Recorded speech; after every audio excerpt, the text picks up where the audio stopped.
Nous devons aider le continent africain. To live with us, the European dream. Good friend of Taiwan. Europe Matin. La revue de presse internationale nous emmène d'abord ce matin en Italie. Bonjour Antonino Gallofaro. Bonjour. Correspondant d'Europe 1 à Rome. Alors de quoi traitent les journaux italiens ce matin ? De l'enquête ouverte après la mort de 11 personnes dans les Marques, victimes vendredi dernier de violents orages.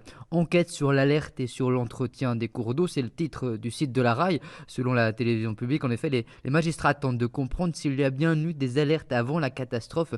Dans la presse locale, de nombreux maires se plaignent en effet de ne pas avoir été prévenus en amont des fortes pluies et donc de ne pas avoir pu prévenir la population du danger.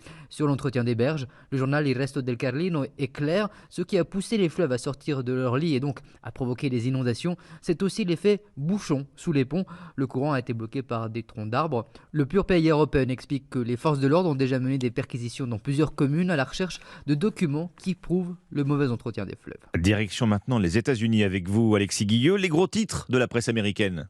Eh bien, le passage de l'ouragan Fiona à Porto Rico, des vents à plus de 150 km/h et des pluies diluviennes ont provoqué inondations et coulées de boue, souligne le New York Times. Plus de 70 cm d'eau tombés par endroits. Il est clair que l'île aura du mal à se relever du passage de l'ouragan. Fiona s'est abattue 2 jours avant le 5e anniversaire de Maria, rappelle le Washington Post. En 2017, cet ouragan avait fait plus de 3000 victimes à Porto Rico et la lenteur de la reconstruction a laissé les communautés de ce territoire vulnérables. Hier matin, plus d'1 million de personnes étaient encore sans électricité, explique le Wall Street Journal, qui estime que la saison des ouragans est passée à la vitesse supérieure après un mois d'août assez calme.